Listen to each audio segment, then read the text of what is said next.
Rebel fighters in Libya have cut a crucial oil pipeline in an attempt to starve Colonel Gaddafi's military forces of petrol.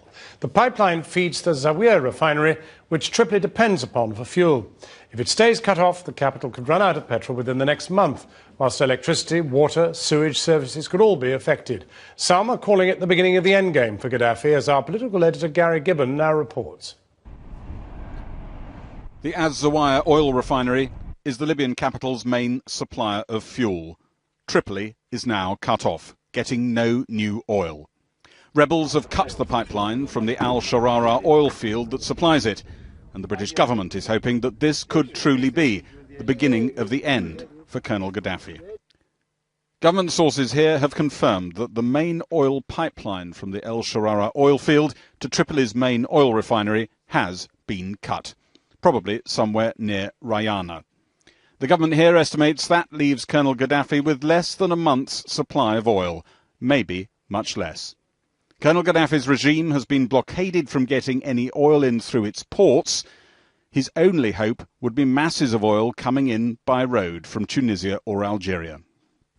The calculations that we have made on how much petrol that the Zawia refinery is able to produce suggest that it could possibly fill up 9,000 ordinary cars every day. That might sound like a lot, but when you're talking about an entire city and a military campaign to boot, it's a pitiful amount. This could be replaced with between 15 and 20 of the largest road tankers coming in from Tunisia every day.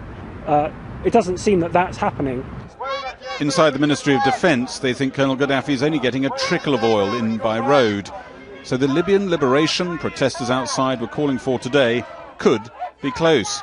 That's making some in government worry that they're nothing like prepared enough for the chaos that could follow regime collapse in Tripoli.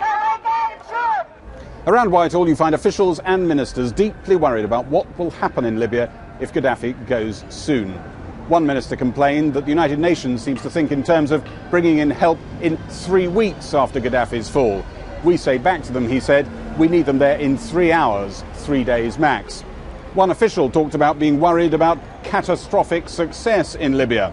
And one minister said to me he was so worried about the imminent collapse of Gaddafi and what would happen in the aftermath that he goes to bed praying it doesn't end too quickly.